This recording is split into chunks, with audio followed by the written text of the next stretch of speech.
Warahmatullahi Ya, Bapak Ibu, mari kita mulai ya kegiatan pertemuan hari ini.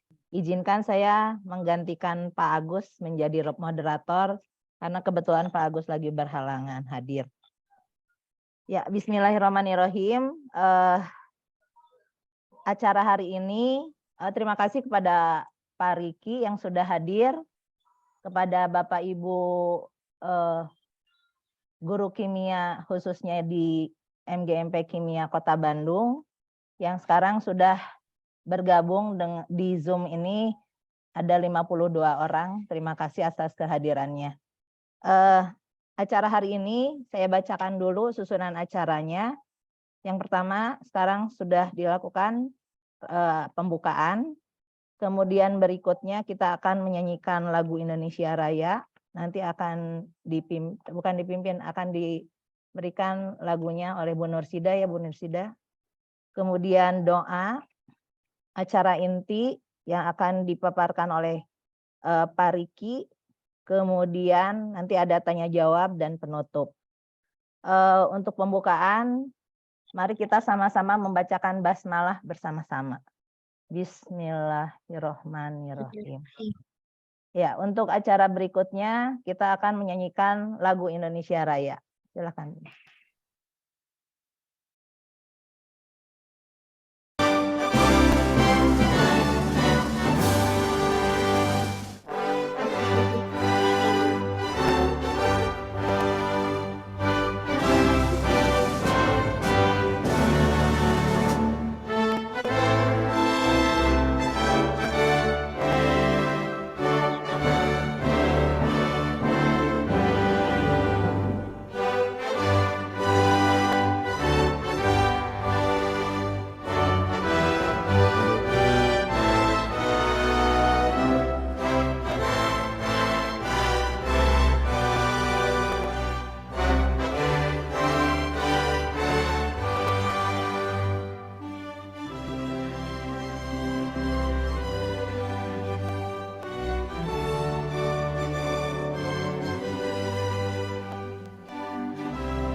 Menyanyikan lagu Indonesia Raya. Untuk acara berikutnya, mari kita bersama-sama menundukkan kepala sejenak untuk berdoa agar kegiatan hari ini, apalagi pada saat kita menjalankan ibadah puasa, maka acara kita berjalan dengan lancar dan menjadi ibadah buat kita semua. Berdoa dipersilahkan.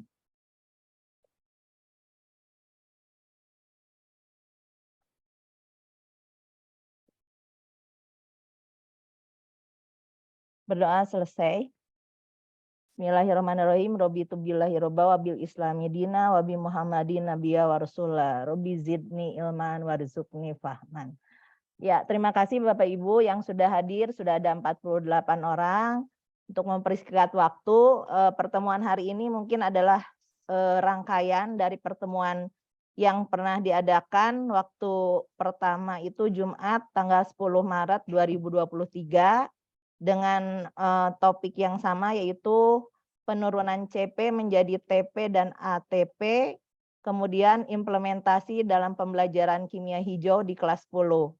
Nah, untuk minggu ini pertemuan kedua tanggal 31 Maret 2023 yang akan menghadirkan pembicara tunggal yaitu Bapak Riki M. Ramdhani beliau mungkin sudah kenal semua, adalah sebagai Ketua MGMP Kimia Kota Bandung, kemudian sebagai Komite Pembelajaran di SMA Negeri 1 Bandung. Untuk itu kami mempersilahkan kepada Pak Riki untuk memulai materinya. Baik, terima kasih Bu Iis. Assalamualaikum warahmatullahi wabarakatuh. Selamat siang Bapak dan Ibu, salam sejahtera bagi kita semuanya. Alhamdulillah kita bisa bertemu lagi Bapak Ibu di pertemuan kedua ya. Mohon maaf tidak bisa secepatnya dilaksanakan karena memang kemarin-kemarin ini kita banyak sekali kegiatan dan diantaranya hari ini juga Pak Agus Ferdiana itu yang asalnya mau jadi moderator ya, terpaksa tidak bisa hadir karena harus diundang oleh KCD 7 untuk dalam rangka pemetaan guru gitu. Hari ini Bapak Ibu merupakan pertemuan kedua dari 6 kali pertemuan yang akan kita laksanakan dan nantinya diharap kita mudah-mudahan kita akan bisa mendapatkan banyak ilmu di sini Bapak Ibu dan juga ada sertifikat yang dikeluarkan oleh KCD untuk yang dapat digunakan oleh kita semua. Bapak Ibu sekalian, tadi dikatakan oleh Bu Iis bahwa saya adalah Ketua MGMP Kimia, tapi pada hari ini saya ingin berbagi pengalaman Bapak Ibu karena saya di SMA 1 Bandung menjadi koordinator komite pembelajaran di sekolah kami sebagai sekolah penggerak gitu. Jadi hari ini saya mencoba berbagi pengalaman saja Bapak Ibu karena kan kurikulum merdeka di Indonesia ini ada kurikulum merdeka yang diselenggarakan di sekolah-sekolah yang sekolah penggerak yang dibiayai oleh pemerintah dan ada juga kurikulum merdeka yang diselenggarakan secara mandiri gitu. Dan kurikulum merdeka yang secara mandiri itu juga ada 3 golongan, yaitu ada 3 level, maaf. Level pertama itu adalah mandiri belajar. Jadi kurikulumnya masih menggunakan kurikulum 2013, tetapi beberapa aspek dalam kurikulum merdeka sudah dilaksanakan. Misalkan pada ada sekolah-sekolah yang melaksanakan kurikulum merdeka mandiri belajar itu sudah melaksanakan proyek penguatan profil pelajar Pancasila. Level kedua itu adalah kurikulum merdeka mandiri berubah, yaitu sekolah masih sudah menyelenggarakan kurikulum merdeka. Yang ketiga kurikulum merdeka mandiri berbagi. Jadi ada satu kegiatan nanti setelah selesai kurikulum merdeka dilaksanakan, kemudian membagikan kepada sekolah-sekolah di sekitarnya. Untuk sekolah penggerak seperti kami di SMA 1 Bandung, Bapak Ibu, itu sudah ada beberapa sekolah yang nantinya akan mendapatkan berbagi praktik baik dari kami SMA 1 Bandung ke beberapa sekolah di Kota Bandung. Yang saya ingat itu baru ada yang saya tahu itu baru SMA 9. SMA 9 Kota Bandung itu menjadi sekolah sasaran dari kami untuk berbagi praktik baik sehubungan dengan kami sebagai sekolah merdeka, sekolah penggerak gitu. Bapak Ibu sekalian, jadi itu secara prinsip mungkin di awalnya. Ini sekali lagi ini praktik baik ya Bapak Ibu ya yang sudah kami lakukan gitu. Dan kami sekolah penggerak di SMA 1 Bandung itu baru tahun pertama. Jadi saya mengenal kurikulum merdeka itu belum ada setahun gitu. Jadi mohon maaf kalau ada kesalahan. Mungkin nanti Bapak Ibu yang sudah tahu lebih banyak mungkin bisa menambahkan dari apa yang sudah kami lakukan di SMA 1 Bandung. Misalkan di sini ada Bu Sida yang merupakan pengajar praktik gitu. Kemudian guru penggerak juga ada ya Bu Sida ya di sini ya, saya lihat. Ada ya. Pak, ada. Ya. Udahan Pak pengajar praktiknya. Oh, udahan. Oh, sekarang sedang menjadi fasilitator ya, Bu Sida ya? Masih calon Pak, lagi pembekalan ya. Mudah-mudahan berhasil, Bu Sida. Kalau saya untuk narasumber berbagi praktik baik, itu ternyata saya salah lihat jadwal, tanggal 30 harusnya, tadinya hari ini saya mau daftar gitu, ternyata udah lewat.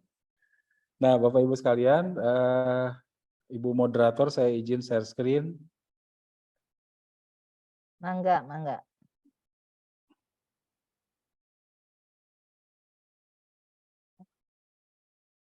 Oh, maaf.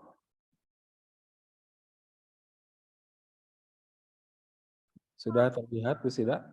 Bu, Sudah Pak, aman. Ya, sudah. ya.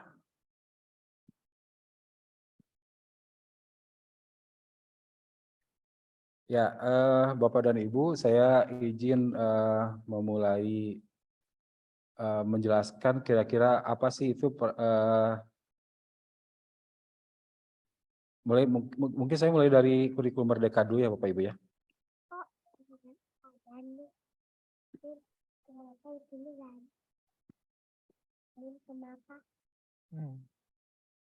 Kenapa?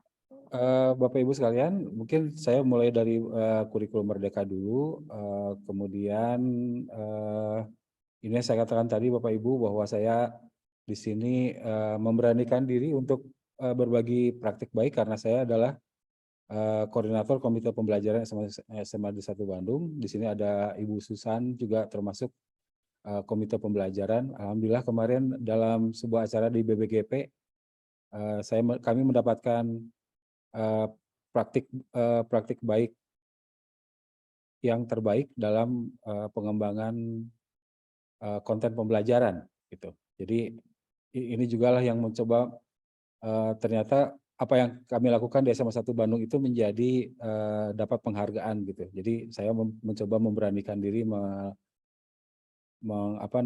menjelaskan apa yang sudah kami dapatkan. Nah, seringkali Bapak Ibu kita pada saat mendapatkan kurikulum baru ini ngapain sih gitu.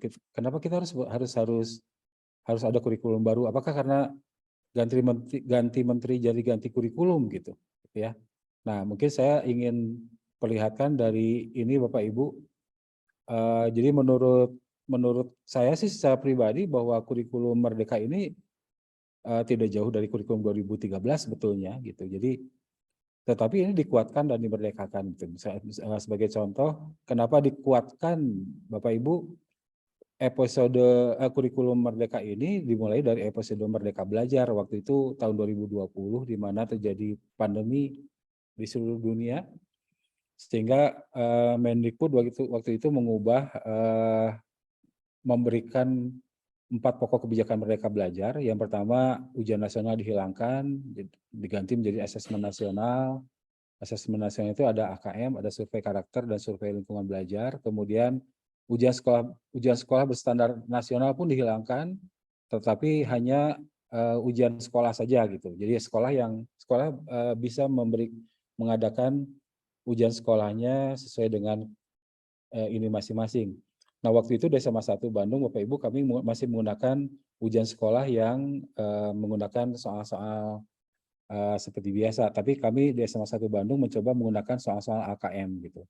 Asesmen kompetensi minimum, di mana kami hanya mengetes anak-anak tentang literasi dan numerasinya saja.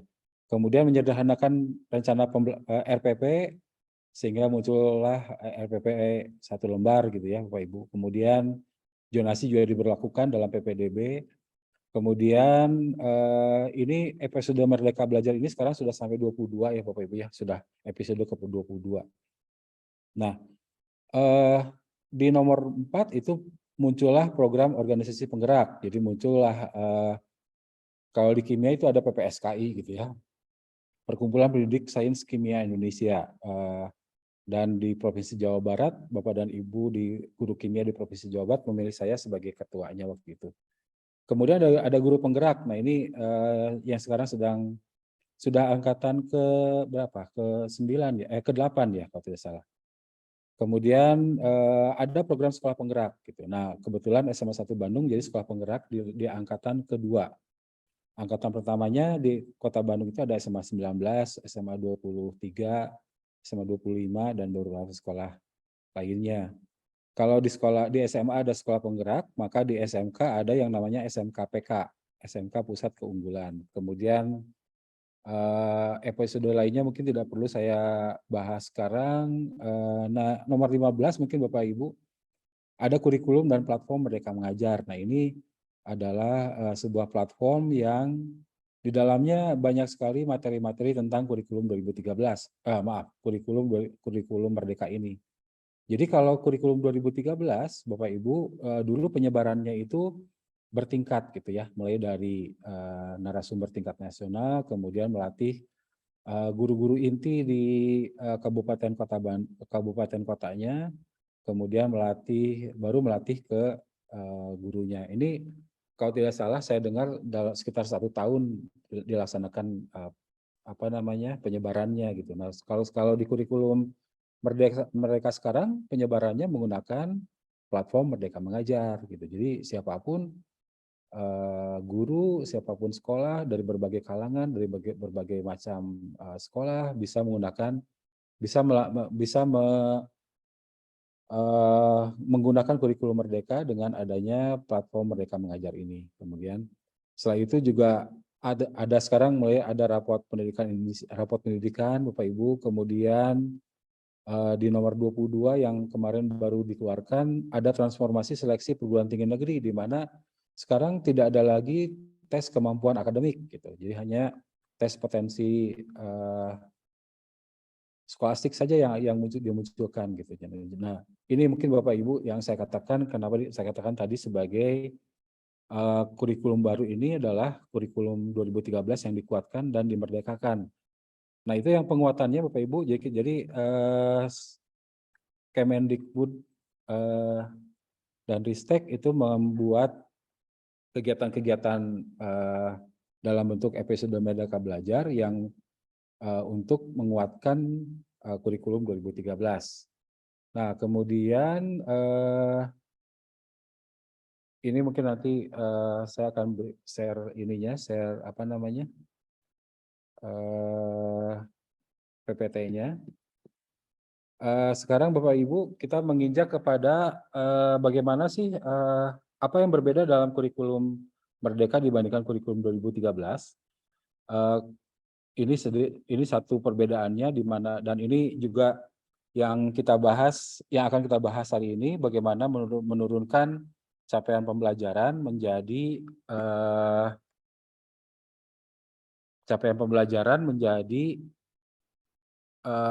tujuan pembelajaran dan alur tujuan pembelajaran gitu. Nah, Bapak Ibu, yang pertama pada saat kita menurunkan capaian pembelajaran, kita harus memahami dulu komponen-komponen capaian pembelajaran apa saja. Nah, di sini saya munculkan ada beberapa komponen capaian pembelajaran. Yang pertama adalah rasional mata pelajaran, kemudian tujuan mata pelajaran, kemudian karakteristik mata pelajaran, capaian dalam setiap fase secara keseluruhan, dan capaian dalam setiap fase menurut elemen. Nah, rasional mata pelajaran di sini dimunculkan alasan mengapa kita mempelajari mapel kimia gitu. Dan keterkaitannya antara mapel 1 dengan keterkaitan antara mapel dengan salah satu atau lebih profil pelajar Pancasila ya Bapak Ibu ya. Kemudian kebermanfaatannya apa gitu. Nah, mungkin supaya lebih jelas kita akan bahas komponen apa saja yang terdapat dalam capaian pembelajaran. Untuk capaian pembelajaran ini Bapak Ibu, saya sudah sharing di grup MGMP ya, apa saja capaian pembelajaran kimia. Nah, di sini yang saya highlight itu yang pertama adalah kimia adalah kajian teoritis dan praktis gitu. Jadi kita tidak boleh hanya memberikan teoritisnya saja, tapi harus ada praktisnya juga gitu. Mengenai interaksi, struktur, dan sifat berbagai macam bahan. Kemudian juga kimia merupakan pembelajaran yang bersifat praktis, peserta didik dilatih untuk melakukan penelitian kualitatif dan kuantitatif secara sederhana. Ini satu hal yang mungkin jarang ya dilakukan di kita selama ini. maaf bukan dilakukan, tidak kita lakukan bukan, tapi saya jarang melakukan ini gitu dalam pembelajaran kimia. Kenapa? Karena kita sangat dituntut banyak dalam kurikulum 2013 untuk memberikan materi pelajaran. Nah, untuk di kurikulum Merdeka ini kita dikurangi banyak Bapak Ibu materinya, materi pembelajarannya kita dikurangi banyak. Jadi ini yang saya sebutkan dengan kita dimerdekakan sekarang.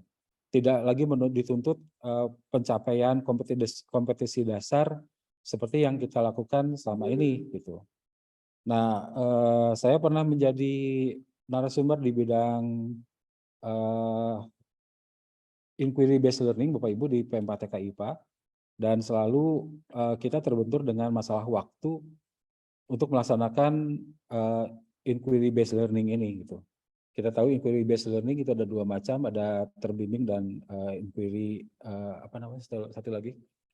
Di mana di SMA kita menggunakan inquiry terbimbing, dan ada beberapa rangkaian pembelajaran yang dilakukan dalam inquiry terbimbing ini gitu. Nah, itu satu hal yang memang jarang kita lakukan karena memang kita dituntut dalam pencapaian kompetisi dasar gitu. Nah, kemudian jadi untuk sekarang Bapak Ibu kita sebagai guru itu harus memberikan pelatihan-pelatihan kepada siswa kita bagaimana melakukan penelitian kualitatif dan kuantitatif secara sederhana gitu ya. Nah, itu yang mungkin dan di sini dikatakan juga peserta didik belajar menemukan permasalahan, membuat hipotesis, merancang percobaan sederhana. Ini satu hal yang mungkin juga saya jarang lakukan Bapak Ibu. Selama ini kita selalu kalau ada praktikum itu biasanya kita memberikan resep gitu ya. Bukan resep, penuntun praktikum gitu. Sehingga seringkali dikatakan bahwa kita lebih ke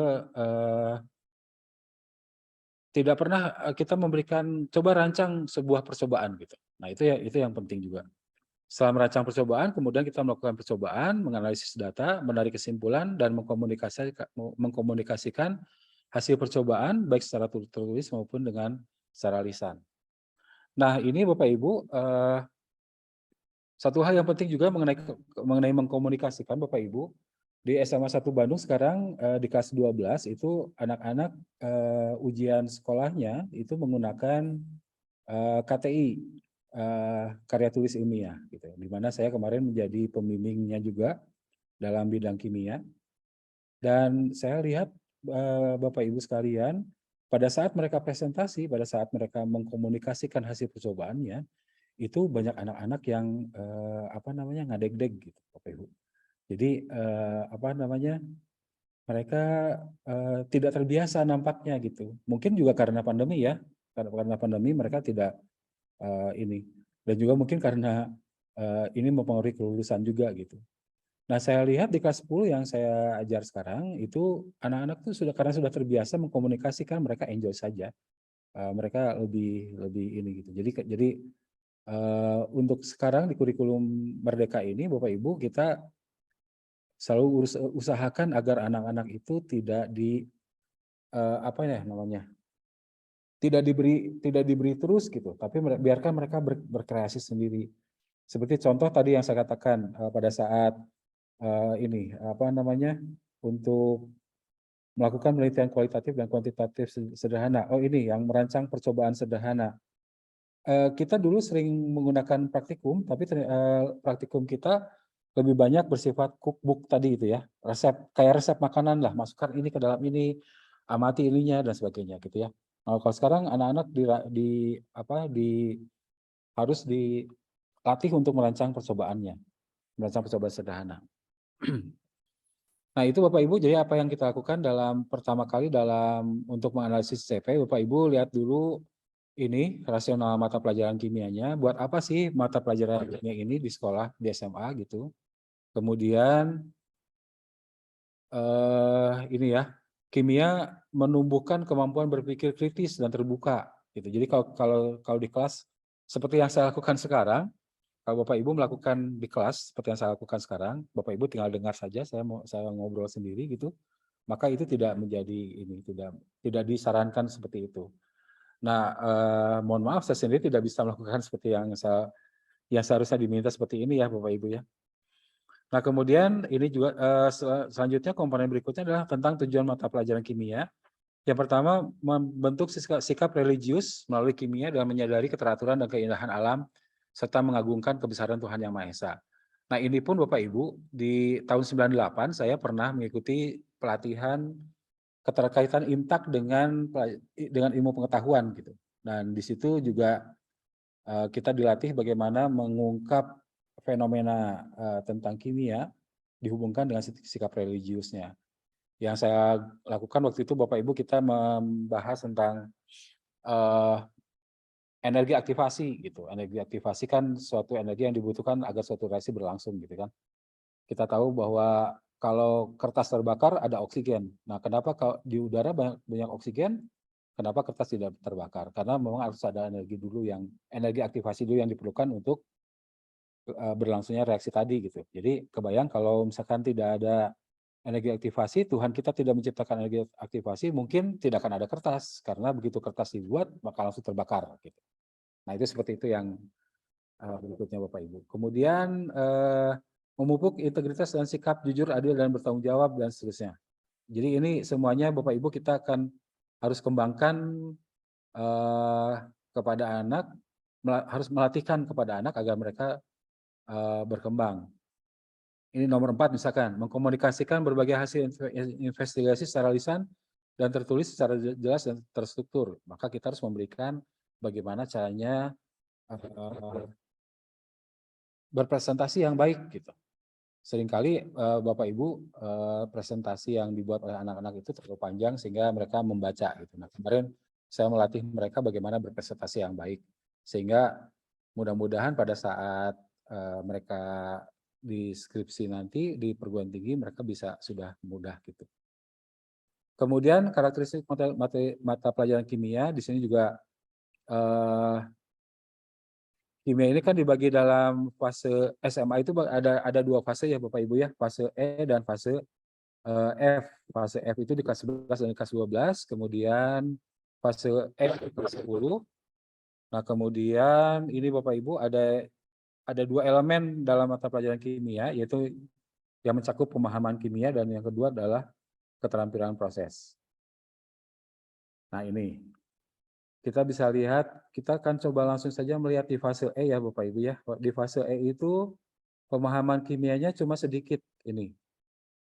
Konsep kimia dalam kehidupan sehari-hari, kemudian fenomena pemanasan global, kemudian reaksi kimia dan hukum-hukum dasar reaksi kimia. Ada juga struktur atom dan aplikasinya dalam nanoteknologi. Ini sudah jauh berkurang banyak ya Bapak Ibu ya. Dibayangkan satu minggu itu 2 jam pelajaran dan materinya cuma sedikit gitu. Jadi kita bisa menerapkan prinsip-prinsip pembelajaran tadi Bapak Ibu di dalam kelas sekarang karena tidak terlalu banyak materi yang diberikan dan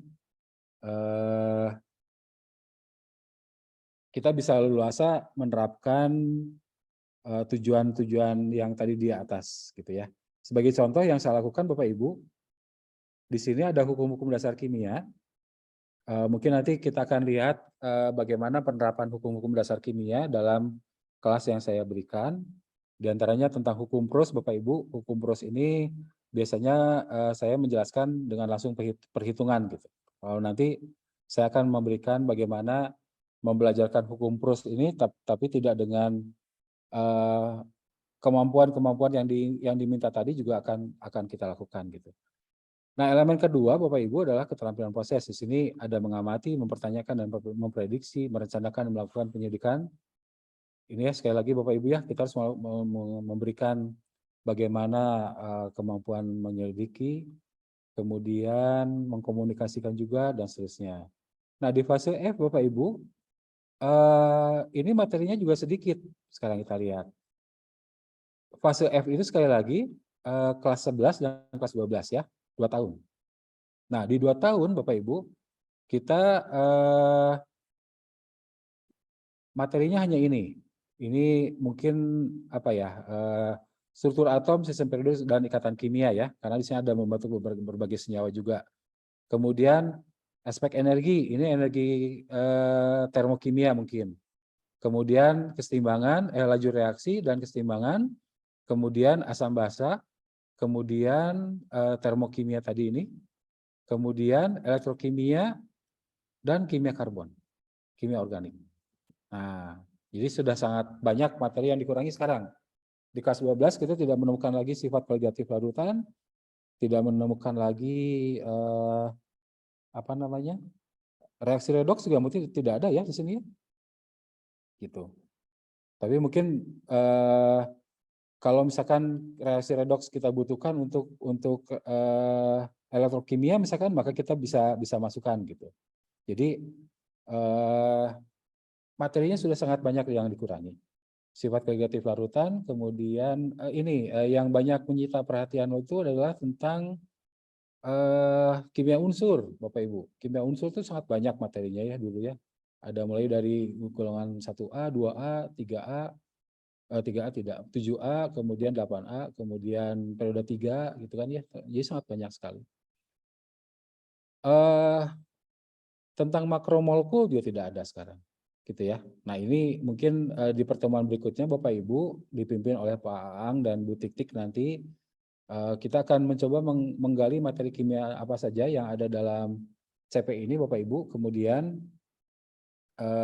kita akan mencoba mengatur mau materi apa di kelas 11 dan mau materi apa di kelas 12 gitu ya. Karena kan kelas 11 dan kelas 12 ini dalam sebuah fase ini kita menyelesaikan materi-materi ini dalam satu fase. Jadi di kelas 11 dan kelas 12. Pertemuan berikutnya kita akan ke arah sana untuk bagaimana mengatur materi apa saja yang kita bisa mulai dan seterusnya. Itu mengenai CP kimia Bapak Ibu. Kemudian jadi ini yang harus kita lihat pada setiap menurunkan CP. Kemudian Bapak Ibu berikutnya ini yang saya katakan tadi bahwa di SMA ini ada dua fase ya Bapak Ibu ya. Ada fase E sama fase F, di mana fase E itu di kelas 10, fase F di kelas 11. Ini juga berlaku untuk di Madrasah Aliyah ya Bapak Ibu. Beberapa Bapak Ibu ada yang dari Madrasah Aliyah sekarang. Kemudian ini yang kita lakukan Bapak Ibu memahami capaian pembelajaran tadi itu yang kita lihat.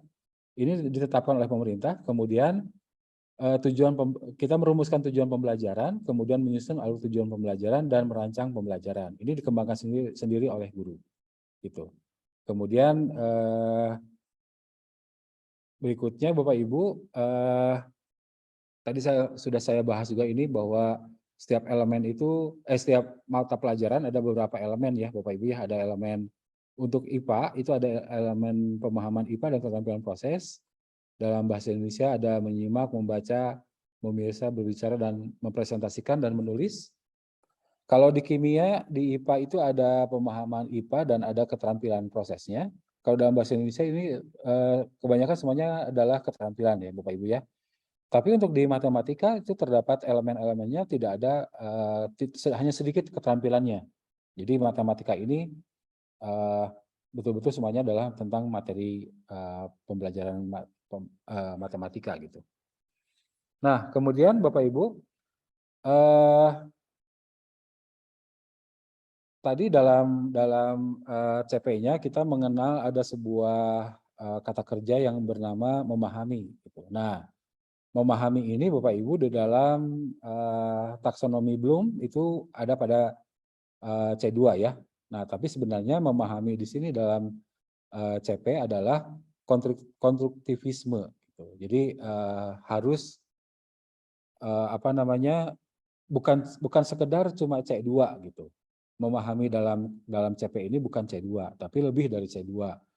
Nah, prinsip penyusunan CP-nya menggunakan pendekatan konstruktivisme, di mana kita harus membangun pengetahuan berdasarkan pengalaman nyata dan kontekstual gitu. Jadi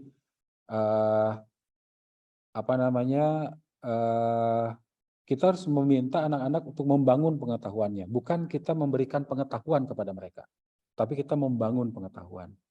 Nah, saya mau perlihatkan satu ini Bapak Ibu, ini misalkan.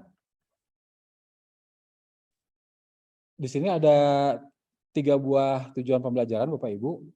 Yang pertama, siswa dapat menjelaskan tentang perubahan iklim.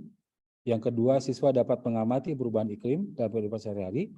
Yang ketiga, siswa memprediksi penyebab perubahan iklim yang terjadi. Nah, saya mau nanya ke Bapak Ibu, mungkin bisa dijawab di kolom chat ya. Kira-kira yang mana dulu Bapak Ibu? Kita akan mulai pembelajaran. 1, 2, 3, 2, 1, 3, atau 2, 3, 1, atau 3, 2, 1. Nah, coba. Saya ingin tahu Bapak Ibu, kira-kira TP mana yang akan kita mulai? Apakah kita mulai dari TP 1, 2, 3, atau 2, 3, 1, atau 1, 2, 3, atau yang lain-lainnya? Oke, di sini sudah ada jawaban, ada 2, 3, 1.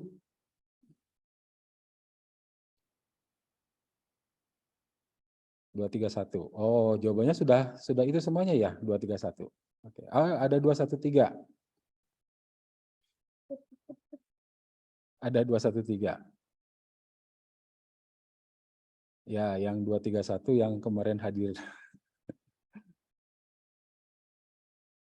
Oke, kita bahas sedikit saja.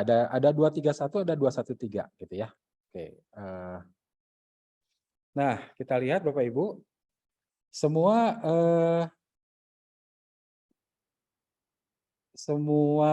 peserta menjawab nomor 2 dulu. Oke, itu sangat baik Bapak Ibu ya. Kita harus mengamati, kita minta anak-anak mengamati dulu perubahan iklim dalam kehidupan sehari-hari, itu ya. Nah, jadi sesuai dengan kontekstual ya Bapak Ibu ya. Bapak Ibu sudah mengetahui tentang kontekstual bahwa selalu kita harus mendekatkan pembelajaran itu kepada kehidupan sehari-harinya. Jadi kita minta dulu siswa dapat mengamati perubahan iklim dalam kehidupan sehari-hari. Kemudian berikutnya apakah nomor 1 dulu atau nomor 3 dulu? Nah, menurut pendekatan konstruktivisme tadi Bapak Ibu, siswa harus membangun pengetahuan. Maka nomor 1 adalah menjadi yang terakhir. Gitu. Jadi kita harus melakukan serangkaian proses pembelajaran sehingga nantinya siswa bisa menjelaskan tentang perubahan iklim. Itu maksud saya. Jadi kita harus membangun pengetahuan untuk siswa. Jadi siswa dapat menjelaskannya itu terakhir. Gitu. Semua konsep itu diungkapnya terakhir.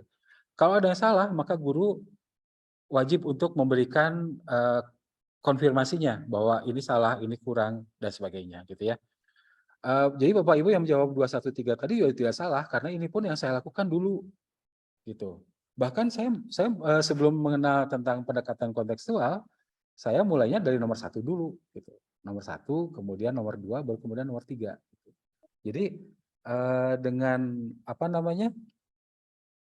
dengan pendekatan konstruktivisme ini, Bapak Ibu, kita harus menempatkan TP tentang menjelaskan tentang konsepnya itu di terakhir. Nah, jadi di sini yang pertama, siswa dapat mengamati perubahan iklim dalam kehidupan sehari-hari. Yang kedua, siswa memprediksi penyebab perubahan iklim yang terjadi. Baru kemudian siswa dapat menjelaskan tentang perubahan iklim tersebut gitu. Nah, itu yang satu hal yang baru mungkin ya Bapak Ibu ya. Sebetulnya tidak baru juga kan karena konstruktivisme ini sudah ada sejak tahun berapa ya? Saya berapa Bu? Kurikulum konstruktivisme. Ya cukup lama saya kira. Jadi memang itu yang saya katakan tadi itu kurikulum Merdeka ini bukan kurikulum baru sebetulnya, tetapi masih kurikulumnya kurikulum 2013 gitu. Inquiry based learning digunakan, semuanya dilakukan seperti itu. Nah, tadi Bapak Ibu kita mulai dari CP, kemudian kita membuat tujuan pembelajaran seperti ini yang tadi kita lakukan. Ini ada beberapa tujuan pembelajaran. Nah, alur tujuan pembelajarannya itu adalah yang ini gitu. Jadi mana dulu tujuan pembelajaran yang akan kita lakukan gitu. Nah, gitu ya Bapak Ibu ya. mungkin bisa dipahami. Mungkin nanti kalau ada pertanyaan bisa dicatat dulu, baru kemudian nanti kita akan bahas ya Bapak Ibu ya. Mudah-mudahan saya bisa jawab. Saya deg-degan sebenarnya ini teh. Oke, kemudian jadi ini Bapak Ibu apa namanya bentuk bagaimana pemahaman dalam CP ya Bapak Ibu ya. Jadi pemahaman dalam CP ini lebih tinggi konteksnya daripada dari taksonomi Bloom gitu. Nah, ini kita lewat dulu. Oh ya, ini Bapak Ibu tadi yang sudah saya singgung sebetulnya ada pemahaman dalam apel kimia itu ada 2 elemen utama, yaitu pemahaman dan keterampilan proses. Kemudian apa namanya, kita harus menghubung-hubungkan antara pemahaman dengan keterampilan proses tadi itu sehingga kita menjadi sebuah tujuan pembelajaran. Nah, ini keterampilan prosesnya ada mengamati, mempertanyakan dan memprediksi, merencanakan dan melakukan penyelidikan, memproses, menganalisis data dan informasi, mencipta, mengevaluasi dan refleksi, dan mengkomunikasikan hasil. Kemudian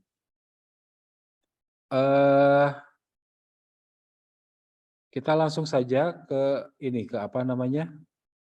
Jadi mungkin sudah tergambar ya Bapak Ibu ya, CP-nya sudah ada, kemudian kita membuat tujuan pembelajaran, kemudian kita menyusun tujuan pembelajaran itu sehingga kita dekatkan dengan pendekatan konstruktivisme ya. Nah, jadi seperti yang saya gambarkan tadi contohnya dalam perubahan iklim. Jadi bagaimana siswa mendapatkan pengetahuannya itu, siswa mendapatkan konsepnya itu adalah tujuan terakhir dari serangkaian tujuan pembelajaran yang kita susun. Nah, untuk merumuskan tujuan pembelajaran Bapak Ibu diberikan keleluasaan untuk menggunakan rujukan teori yang mana. Nah, selama ini yang kita gunakan, saya gunakan ya Bapak Ibu, adalah taksonomi Bloom dengan direvisi oleh Anderson dan Krathwohl gitu, pada tahun 2021. Tetapi juga Bapak Ibu bisa menggunakan aspek pemahaman yang dikembangkan yang lainnya, misalkan oleh Tiga dan Wiggins ini gitu, Wiggins tahun 2005 ya. Atau menggunakan 6 level taksonomi dari Marzano. Kita lihat untuk yang taksonomi Bloom ini sudah kita ini kan Bapak Ibu ya. Taksonomi Bloom biasanya sampai C5, kemudian C6-nya ditambah dengan dari Anderson, itu yang menciptakan gitu. Kemudian ini untuk yang pemahaman Wiggins dan Tiga ini tahun 2005. Kalau taksonomi Bloom itu menggunakan ini ya level tahapan. Ada tahapan C1, C2, C3, C4, C5 dan terakhir C6 gitu. Kalau ini untuk yang Wiggins dan Tiga ini tidak menggunakan level. Jadi Bapak Ibu bisa menggunakan penjelasan, bisa menggunakan interpretasi, bisa menggunakan aplikasi, menggunakan perspektif, empati atau pengenalan diri. Mungkin nanti dihubungkan dengan materi yang akan kita berikan ya, bagaimana apa saja yang dapat kita lakukan. Nah, Bapak Ibu boleh melakukan boleh menggunakan yang manapun gitu ya. Terakhir Bapak Ibu bisa juga menggunakan yang dari 6 level taksonomi Marzano, ini juga sama ya, ada leveling mulai dari tingkat 1, tingkat 2, tingkat 3 dan seterusnya. Nah, Bapak Ibu, saya ingin memperlihatkan dulu sekarang kenapa sih kurikulum Merdeka itu dimunculkan seperti sekarang ya Bapak Ibu ya, di mana pengetahuan itu harus diungkap oleh siswa gitu ya, harus diungkap oleh siswa. Jadi bukan berarti kita tidak mendahulukan pengetahuan, tapi pengetahuan itu haruslah dibangun oleh siswa, haruslah kita memberikan tahapan-tahapan bagaimana membangun pengetahuan oleh siswa gitu. Jadi TP untuk yang menjelaskan pengetahuan tadi itu kita harus simpan di akhir sebagai tujuan terakhir dalam rangkaian pembelajaran yang kita lakukan. Nah, ini tadi saya lihat beberapa Bapak Ibu juga masih baru ya, mungkin belum pernah melihat yang saya perlihatkan kemarin Bapak Ibu.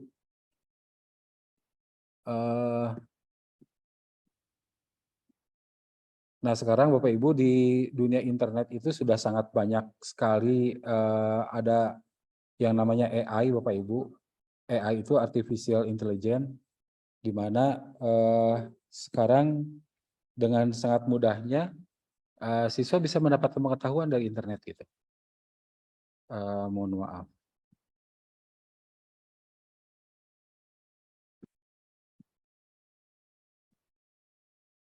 Nah, ini Bapak Ibu, ada sebuah situs yang namanya ChatGPT.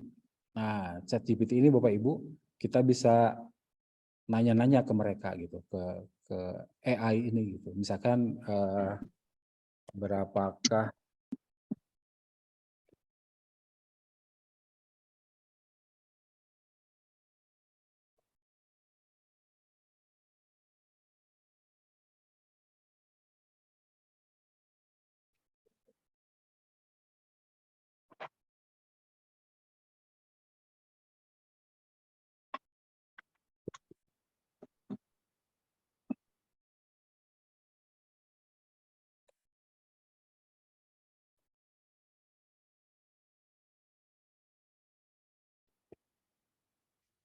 oh maaf.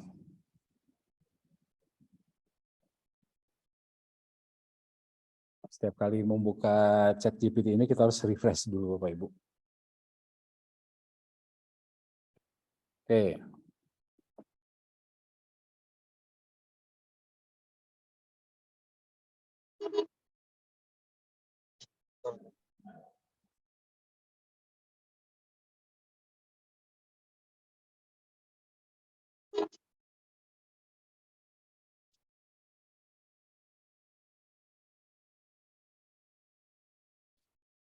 Ya, Bapak Ibu, selama ini saya apa ya, terpesona dengan apa namanya yang itu teh, yang membahas soal di sama anak-anak teh, Brainly, ya Brainly. Dan ternyata sekarang ada lagi aplikasi yang digunakan yang bisa menjawab sampai sedetail ini gitu ya, Bapak Ibu ya. Jadi kalau kita hanya mendahulukan bagaimana menjelaskan itu tanpa siswa membangun konsepnya, kita akan berhadapan dengan ini Bapak Ibu. Ini salah satu disrupsi yang terjadi di tahun-tahun ini ya. Ini sekarang kemarin saya pada saat membimbing anak-anak di KTI Bapak Ibu, mereka sudah tahu tentang ini. Mereka sudah familiar dengan ini gitu. Jadi banyak sekali apa namanya hal apapun yang dapat Bapak Ibu tanyakan di sini gitu ya. Nanti silakan Bapak Ibu coba. Jadi kalau kita hanya menjelaskan pengetahuan itu di awal oleh kita juga, kita yang menjelaskan pengetahuan kepada mereka, maka buat apa gitu? Buat apanya itu karena mereka bisa melakukan seperti ini. Nah, kenapa kita tidak membangun pengetahuan mereka gitu. Jadi kita berikan segala macam fasilitasi untuk bagaimana mereka membangun pengetahuannya sendiri gitu. Nah, itu yang penting Bapak Ibu. Jadi kenapa saya sangat suka dengan kurikulum Merdeka ini karena kita bisa leluasa mengembangkan bagian pembelajaran di mana kita bisa mengembangkan pengetahuan yang mereka dapatkan gitu.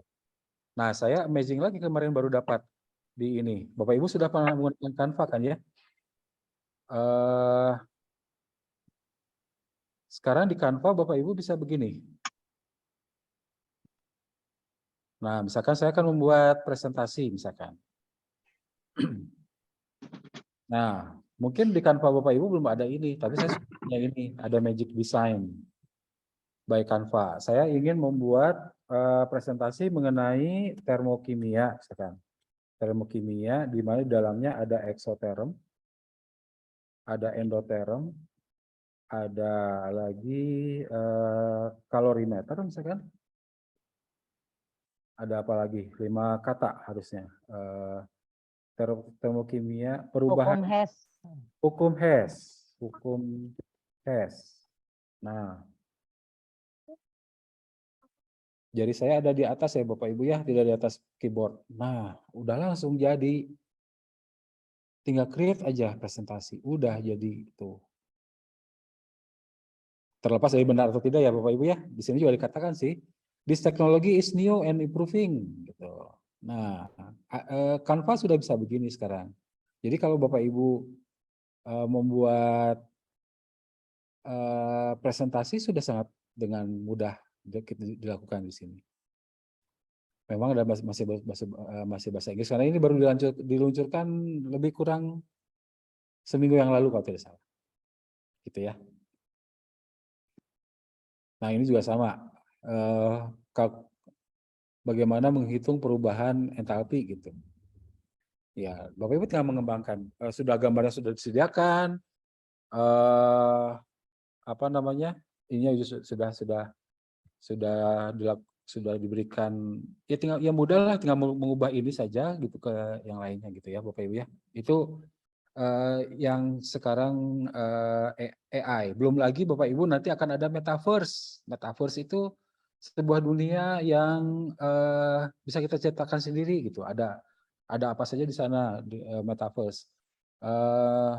Facebook itu sudah mulai melirik tentang metaverse ini. Nantinya metaverse ini mereka mau jual satu coveringnya berapa gitu. Nah itu mungkin satu hal yang sudah mulai ini ya Bapak Ibu ya sekarang ya. Baik, mohon maaf kalau saya banyak kemana-mana. Saya lanjutkan dengan yang tadi.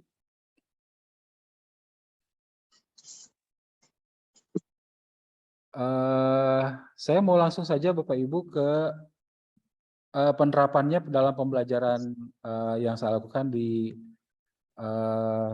kelas 10 ini.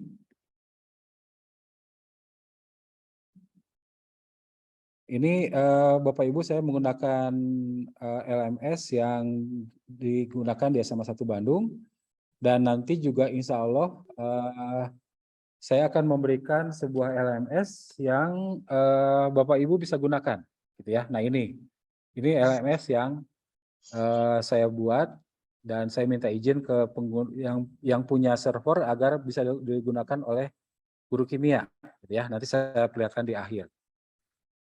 Baik Bapak Ibu sekalian, di kelas 10, di fase E kelas 10 itu kimia digabungkan dengan fisika dan biologi.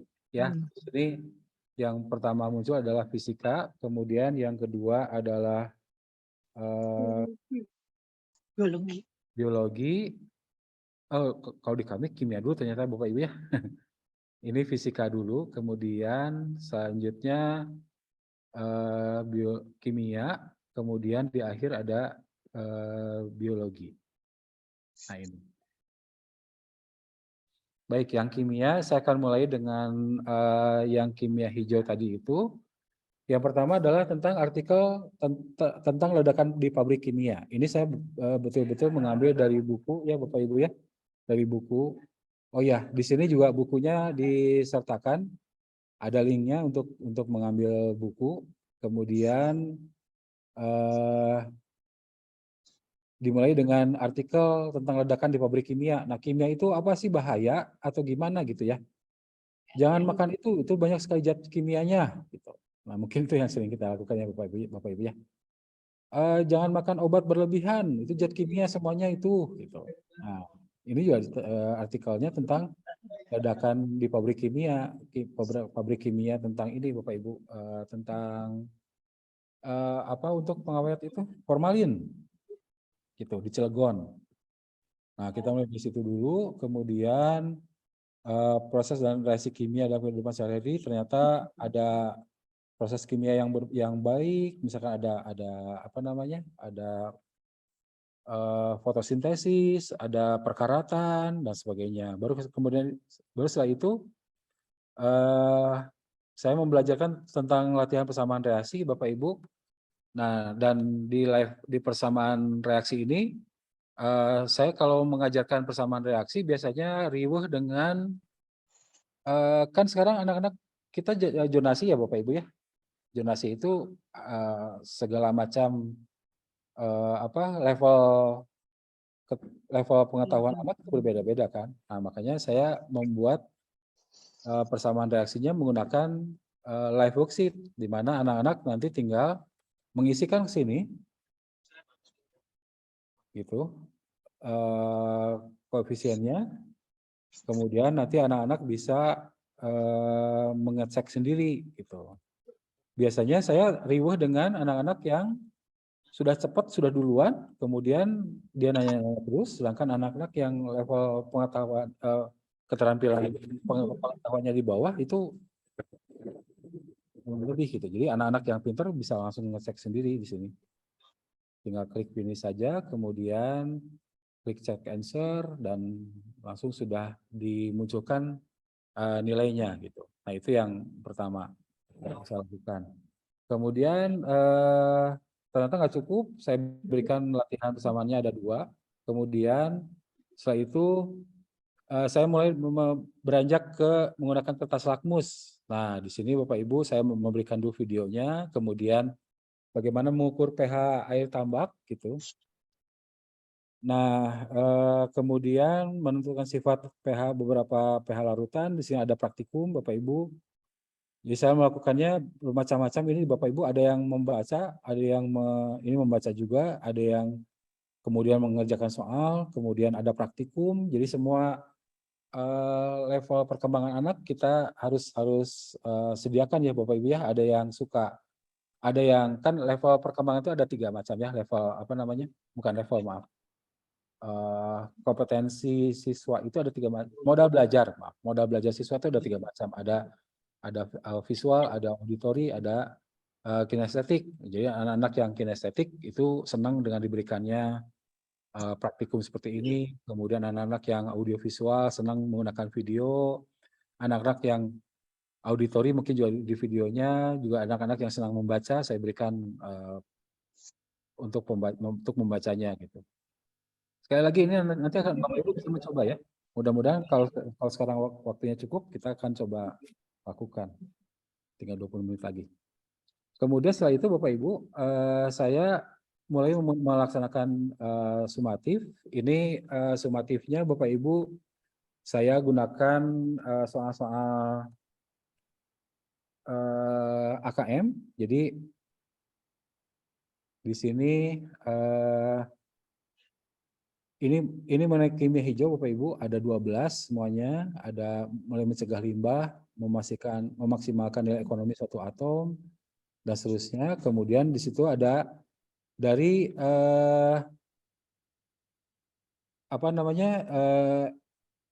agenda pembangunan berkelanjutan 2030 dari PBB ini kita harus menentukan, anak-anak harus menentukan mana yang merupakan kimia hijau gitu. Yang mana yang merupakan kimia hijau.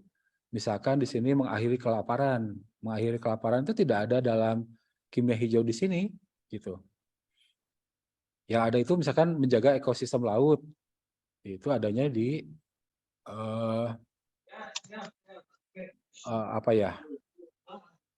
mencegah ini menganalisis secara langsung untuk mencegah polusi. Maka Pada mau kemana? menjaga ekosistem laut gitu ya.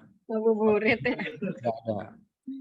Industri, inovasi dan infrastruktur juga tidak ada di sini. Jadi anak-anak kalau ekosistem laut ada, maka ekosistem darat juga ada gitu ya. Nah, jadi ini soalnya tidak hanya pilihan ganda biasa, tapi menggunakan soal pilihan ganda yang kompleks gitu ya. Air bersih dan sanitasi. Nah, ini air bersih dan sanitasi ini yang kemarin Bapak Ibu di SMA 1 menjadi topik untuk penelitian ilmiah yang diselenggarakan oleh siswa di kelas 12. Nah, itu yang pertama Bapak Ibu. Kemudian setelah itu,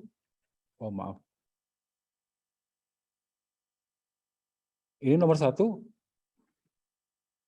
Nomor 1-nya yang ini. Ini ada proses-proses kimia berikut ini. Kemudian manakah yang bermanfaat secara langsung untuk kehidupan. Ya mereka harus membaca dulu ini teks-teks ini gitu ya. Ini AKM, yang kenapa saya katakan AKM karena mereka harus berliterasi dulu gitu. Kemudian selanjutnya tadi nomor 2-nya adalah ini anak-anak karena saya mau menjelaskan tentang pengulangan materi kemarin Bapak Ibu, maka anak-anak harus tahu dulu magnesium ini termasuk yang mana sih? Termasuk unsur. Nah, unsurnya unsur yang mana? Yaitu monoatom gitu. Yang di atomnya ini, jadi ada apa namanya? Ada keterampilan yang lain ya pada saat menggolongkan gitu. Air gula yang ini, senyawa itu yang ini, kemudian air pasir yang ada di sini. Nah, itu soal-soal yang saya gunakan Bapak Ibu. Jadi dalam semua tipsnya cuma 3 soal saja, tapi ini sangat banyak sekali yang dikerjakan oleh siswa. Kemudian berikutnya Bapak Ibu, itu mengenai soalnya. Setelah soal, kemudian saya kembali ke pengertian ini, soal-soalnya. Nah, saya juga di sini menggunakan ini Bapak Ibu. Ada H5P namanya. H5P-nya berupa TTS. Jadi anak-anak, maaf, ini berupa H5P. Jadi anak-anak desain reaksi kimia dan rute sintesis seaman mungkin.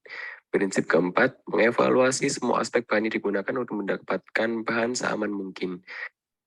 Nah, ini video Bapak Ibu, tapi saya masukkan juga soal-soal di dalamnya gitu. Jadi untuk apa namanya, agar mereka tidak dengerin terus, tapi dalam setiap konsep yang dimunculkan itu harus menjawab pertanyaan. Jadi tinggal klik ini, kemudian mereka tinggal milih gitu. Ini apa ya? Yang tepat untuk menerapkan prinsip menggunakan bahan kimia yang lebih aman adalah membuat pupuk. Nah, ini misalkan, kemudian cek, salah ternyata. Oke ya, gitu ya. Jadi anak-anak bisa kembali lagi nanti. Nah, itu Bapak Ibu. Kemudian berikutnya di sumatif kimia hijau nomor 5 itu saya menggunakan TTS seperti ini, gitu ya.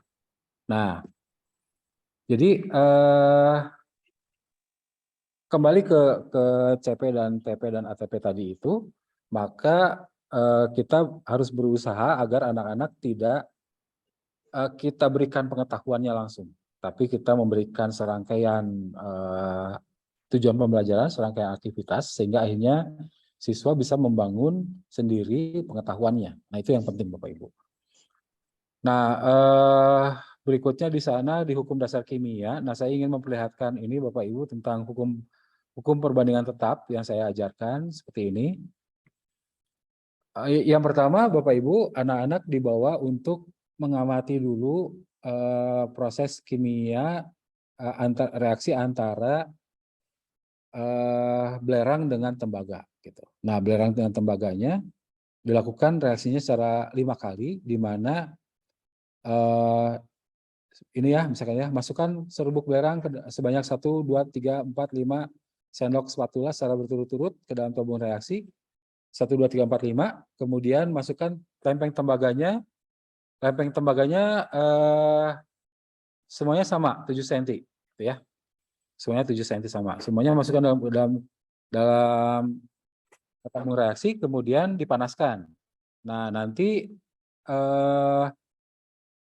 panaskan sampai muncul ini ya Bapak Ibu, reaksi Cu dengan S ini reaksi eksoterm ya, muncul pijaran warna, muncul pijar gitu. Nah, pijarannya sampai dibiarkan sampai dingin, kemudian maksud saya tabung reaksinya sampai dingin dulu, baru kemudian diukur panjang tembaga yang bereaksi dan dicatat. Kemudian anak-anak disuruh mengirimkan hasil percobaannya di link Google spreadsheet gitu ya. Nah, kalau sudah selesai Bapak Ibu, ini hasilnya. Anak-anak melihat hasil reaksinya seperti ini, hasil percobaannya. Kemudian mereka kita minta untuk menganalisis. Jadi tidak langsung dengan hasil begini anak-anak, maka berarti hukum prosedur itu adalah, ya, tetap aja kita menjejali anak dengan pengetahuan ya. kita harus meminta anak untuk mengungkap pengetahuannya gitu, mengungkap penemuannya, mengungkap apa namanya, bisa menjelaskan sendiri berdasarkan percobaan yang dilakukan. Nah, selesai ini Bapak Ibu, selesai membuat grafik, ini contohnya saya minta anak-anak untuk mengirimkannya di sebelah sini. Nah, di sini.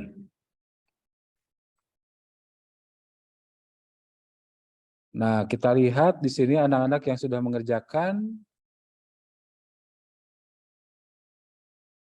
Nah, ini contohnya, salah satu contohnya Bapak Ibu. Oh, jangan memunculkan nama anaknya, maaf. Ini ada grafiknya. Nah, terjadinya seperti ini. Kemudian grafik yang lainnya sama ini. Grafik yang lainnya lagi.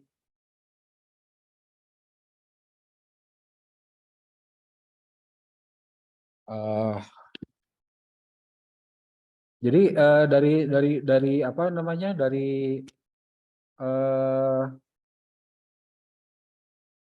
grafik-grafik yang muncul tadi, baru kemudian anak-anak karena grafiknya bisa bermacam-macam seperti itu, maka saya memberikan juga hasil percobaan yang saya lakukan, gitu, yaitu yang saya simpan di YouTube saya tentang hukum Proust.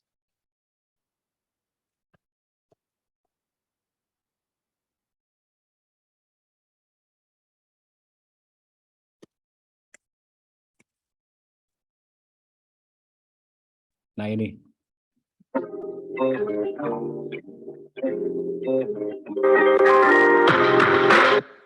Sehingga nanti dikhawatirkan belerangnya akan menguap, sedangkan tembaganya belum panas sehingga belum bisa bereaksi.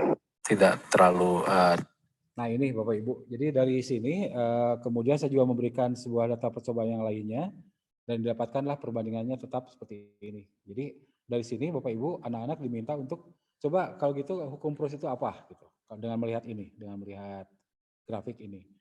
Nah, jadi dari grafik tersebut, maka langkah berikutnya adalah saya memberikan beberapa soal tentang hukum Proust, dan di soal yang ada, saya memberikan juga soal yang nah, ini contohnya misalkan Bapak Ibu.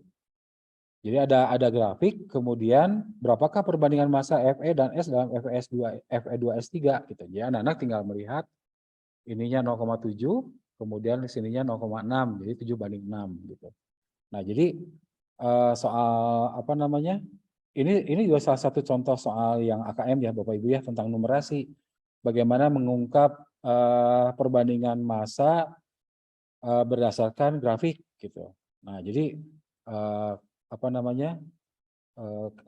Soal-soal AKM itu sudah saya coba lakukan di sekolah.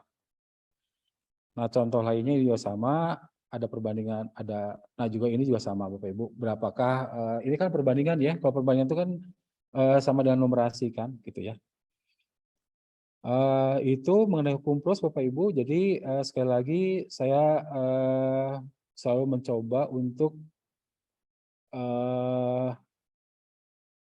bagaimana siswa itu mengungkap penemuannya, bagaimana siswa mendapatkan pengetahuannya berdasarkan langkah-langkah yang kita berikan gitu. Jadi kalau dulu hukum perbandingan tetap, hukum Proust kalau dilaksanakan seperti ini, maka akan sangat banyak waktu yang digunakan gitu ya.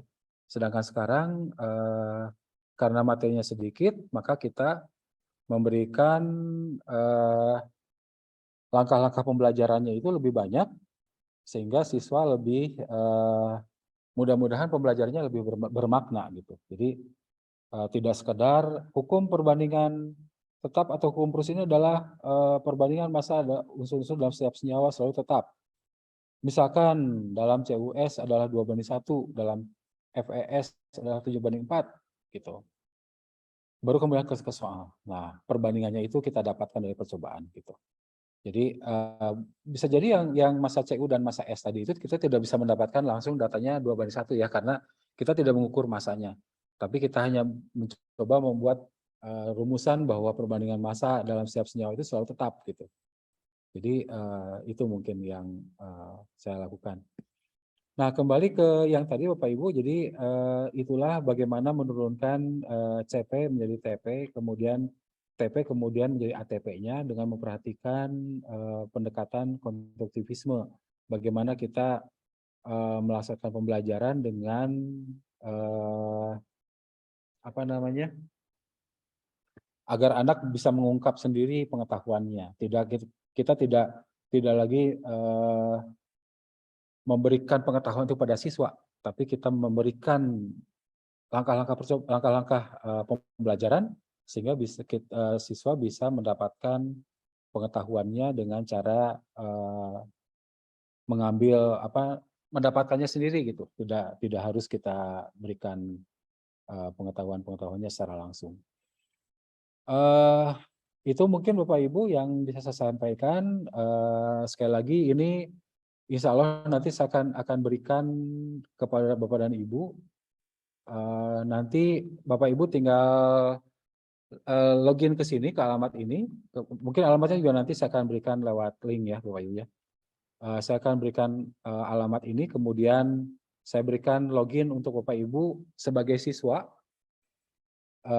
Nanti Bapak Ibu mencoba yang tadi yang saya ceritakan itu, Bapak Ibu bisa lihat sendiri bagaimana proses untuk mengungkap pengetahuan oleh siswa langsung, bukan oleh kita sebagai guru. Kemudian kalau Bapak Ibu berminat, Bapak Ibu bisa meminta akses untuk menjadi seorang guru. Nanti Bapak Ibu akan saya berikan akses gratis kepada Bapak dan Ibu, terutama yang ikut sekarang dalam pembelajaran sekarang. Itu mungkin yang bisa saya berikan sekarang Bapak Ibu, kemudian bisa dilanjutkan untuk pertanyaan ya Bapak Ibu ya. Demikian Bapak Ibu yang bisa saya berikan. Terima kasih atas perhatiannya. Assalamualaikum warahmatullahi wabarakatuh. Waalaikumsalam warahmatullahi wabarakatuh. Aplaus Bapak Ibu untuk Pak Riki. Gimana tak aplausnya? Terima kasih Pak Riki, ilmu yang sangat banyak dan bermanfaat sekali bagi kami ya, guru-guru kimia, khususnya MGMP Kimia Kota Bandung. Mudah-mudahan menjadi amal jariah buat Pak Riki. Amin. Bapak Ibu, barusan sudah kita simak paparan Pak Riki mengenai dibahas tentang CP, TP, dan ATP, kemudian juga beberapa sekolah mungkin yang hadir di sini, ada yang sudah menjadi sekolah penggerak, ada juga mungkin yang kurikulum Merdeka Mandiri level 1, 2, ataupun 3, mungkin Bapak Ibu yang tahu bagaimana keadaan di sekolahnya masing-masing. Yang jelas kata kuncinya sekarang sebagai guru, kita harus memberikan anak-anak itu seolah-olah harus membangun pengetahuannya sendiri ya, sehingga bisa menemukan ilmunya itu sendiri, tentu dengan bimbingan dari Bapak Ibu guru juga. Dan yang menarik tadi Pak Riki memberikan 2 contoh tentang kimia hijau ya, kemudian tentang hukum pro, yang nanti mungkin saya juga jadi ingin noong ke YouTube-nya Pak Riki di implementasinya tadi ya. Kemudian yang menarik juga Pak Riki sudah menggunakan LMS, mungkin yang itu yang saya juga ingin banyak belajar, karena kalau kita memberikan pengetahuan tapi sarananya kita tidak punya juga mungkin agak sulit begitu. Nah, untuk selanjutnya pasti banyak yang ingin bertanya ya tentang apa yang disampaikan oleh Pak Riki. Kita berikan 1 termin dulu 3 pertanyaan. Teknisnya mungkin silahkan diketik saja Bapak Ibu yang ingin bertanya. Tadi ada yang bertanya Bu Sida, mungkin bisa menjawab, atau Pak Riki, tentang rekaman Zoom apakah akan diberikan kepada peserta? Ya, rekaman Zoom-nya nanti akan disimpan di ini ya Bapak Ibu, yang di YouTube-nya MGMP Kimia. Oh ya, Bapak Ibu nanti tinggal bergabung di YouTube-nya MGMP Kimia Kota Bandung. Ya, jangan lupa sudah. di-follow ya Bapak Ibu ya, MGMP Kimianya ya. Oke, Mau saya juga silakan. Yes. iya. Ini ada 64 yang masih bergabung di Zoom hari ini. Silakan Bapak Ibu, siapa yang mau bertanya? Mau langsung juga kalau misalnya ini biar nggak capek mendengarkan saja, mangga saya beri kesempatan. Bisa raise hand, atau langsung mengetik juga boleh. Raise hand-nya di sini Bu. Siapa? Saya belum bisa melihat semua. Saking terkesimanya jadi pada ini, atau gara-gara puasa ngantuk. Oh, ada Silakan Pak Bapak Wiranda. Ibu. Apa kabar Pak Wiranda? Ya, Pak Wiranda, mana Pak Wiranda? Terima kasih Pak, ilmunya Bapak juga banyak kami Iya, Pak Riki, adopsi, terima kasih. Halo Pak, banyak Oh, dibagikan. Mantap, Pak Riki. Ya, Ibu Tin mau bertanya, Bu Tin? Silahkan. Bu Elvina, Bu. Atau Itu- dari Pak Wiranda mungkin ada yang mau disampaikan, Pak? Itu Bu Ervina, Bu Is. Bu Oh, Ervina siapa? udah raise Saya hand. nggak lihat semua, Oh ya, silakan Ibu. Assalamualaikum warahmatullahi wabarakatuh. Ibu, Waalaikumsalam. Bapak. Mohon maaf, saya dari SMA 1 Palimanan, Kabupaten Cirebon. Ini jadi bukan anggota MGMP Kota Bandung. Boleh, Bu. Ya, nggak apa-apa ya, karena Nggak apa-apa. dapat informasinya dari PPSKI Jabar. Ini Pak Riki, terima kasih banyak sudah memberikan materi yang sungguh luar biasa, karena ini juga bagian dari kami belajar. Ini Pak, yang saya tanyakan, kalau tadi kan uraian dari Bapak itu materinya mulai dari kimia hijau, kemudian hukum dasar kimia ya Pak ya. Nah, apakah anak-anak ini dimulai dulu dari bagian yang pemahaman mengenai struktur atom, artinya awalan untuk mempelajari kimianya itu pendahuluannya harus seperti apa Pak? Gitu. Karena kalau yang tadi saya simak itu kan Bapak memberikan materinya langsung kepada bagian kimia hijau, hukum dasar kimia seperti itu Pak. Karena dari kami di sekolah itu materinya mulai dari bagian yang struktur atom dulu Pak, begitu. Karena untuk ya mengenalkan dulu atomnya begitu. Nah, dari penjelasan yang tadi Pak Riki, apakah itu memang yang kami lakukan itu memang belum tepat atau bagaimana Pak? Mohon petunjuknya. Terima kasih banyak Bapak. Assalamualaikum warahmatullahi wabarakatuh. Waalaikumsalam. Waalaikumsalam warahmatullahi wabarakatuh. Langsung saja dijawab Pak Riki. Siap. Bu Ervina, terima kasih sudah datang ya. Saya juga kebetulan di PPSKI, jadi kalau PPSKI kan tidak hanya guru kimia di SMA ya, juga di Madrasah Aliyah juga SMK juga bisa bergabung gitu. Nah, untuk materi yang saya mulai Bapak Ibu itu mulainya dari kimia hijau, bukan dari struktur atom gitu. Mungkin saya bisa perlihatkan lagi ya sekali lagi ya. Yang tadi itu sudah terlihat Bapak Ibu? Ya. Ya. Nah, jadi Bapak Ibu kimia itu cuma 3 bab. Yang pertama bab kimia hijau, kemudian tentang hukum dasar kimia. Nah, struktur atom itu ada di bab ketiga Bu Ervina. Ada di tentang nanoteknologi. Nah, struktur atom yang dikembangkan di sini ini yang ketiga sekarang. Materi ketiga dalam bab ketiga gitu. Nah, bab ketiganya kami harus saya memperlihatkan tentang nanoteknologinya sebetulnya. Bahwa sekarang ini kan ada ada penemuan baru tentang lumpur lapindo gitu. Nah, lumpur lapindo ini kan sangat mengganggu ya, berapa tahun sudah 2006 mulainya ya, 2006. 2006 ya, Pak Diki ya, 2006. Jadi ternyata di lumpur lapindo itu banyak sekali logam ini nanosilika, Bapak Ibu. Nanosilika itu adalah kayak lempung gitu, tapi untuk dibuat menjadi beton itu betonnya akan jadi lebih bagus gitu, lebih ringan, lebih bagus. Dan lumpur lapindo itu sudah sangat sudah berapa ratusan hektar kalau tidak salah ya, saya lupa ininya angkanya berapa. Nah, jadi saya selalu berusaha agar mulainya itu dari pendekatan kontekstual gitu Bapak Ibu. Mulainya Bu Ervina. Jadi kalau dulu kita biasanya bab pertama itu kan tentang struktur atom ya. Nah, saya tidak mau ke situ, tapi saya mulainya dari nanoteknologinya, baru kemudian ke struktur atomnya. Jadi kita mulai dari kontekstualnya dulu gitu. Jadi tidak ujung-ujung natrium ada di golongan berapa, natrium itu atom itu ini dan sebagainya, kemudian ke partikel dasar atom, kemudian ke apa lagi, ke atom, partikel dasar atom, perkembangan teori atom, kemudian masuk ke struktur atom, konfigurasi elektron yang KLMN, kemudian ke sistem periodik gitu.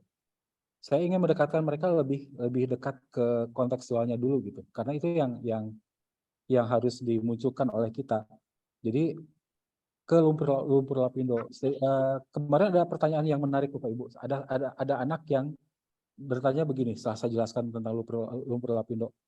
Pak, kalau gitu perusahaan yang membuat lapindo itu lumpur itu keluar, berarti direkturnya dihukum dong katanya.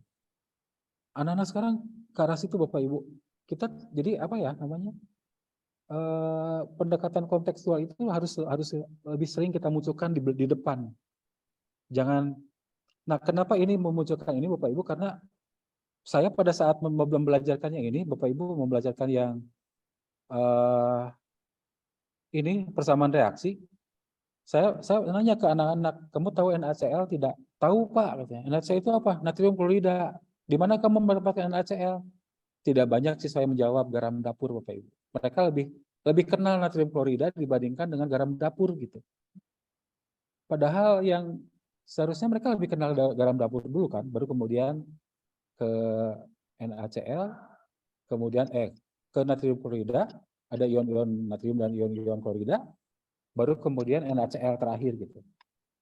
Nah, kalau kita mulai dari struktur atom, maka kita sama saja dengan yang dulu lagi. Saya ingin agar anak-anak, dan ini juga sebetulnya Bapak Ibu di dalam buku IPA yang kelas 10 ini dimulainya dari kimia hijau. Kimia hijau ini didekatkan dengan SDGs, dengan Sustainable Development Goals yang dicanangkan oleh PBB gitu. Jadi itu Bu Ervina, kenapa ini di ini Bapak Ibu di buku kimianya. Nah, kimia hijau itu yang lebih dahulu dibandingkan dengan yang hukum dasar kemudian struktur atom.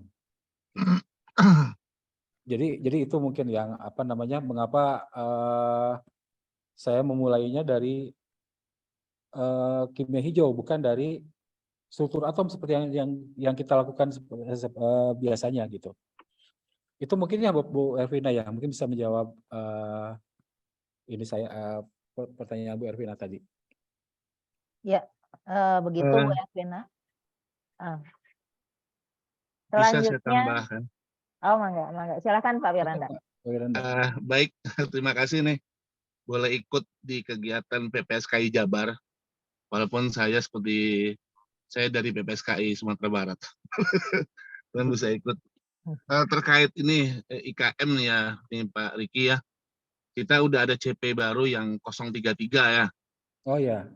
Ya, yang 033 ini terkait tentang urutan proses pembelajaran atau urutan materi yang kita ajarkan, sebenarnya pada prinsipnya terkait tentang merdeka belajar, kita bisa mengurutkan mana yang lebih didahulukan atau mana yang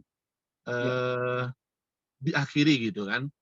Nah, kalau kita menelisik apa yang sudah dibuat di CP pembelajaran tadi, sebaiknya kalau kami di apa, kebetulan kan sekolah saya kan udah 2 tahun nih yang Ya. kurikulum merdeka. Ya. Jadi kami analisis dulu CP-nya.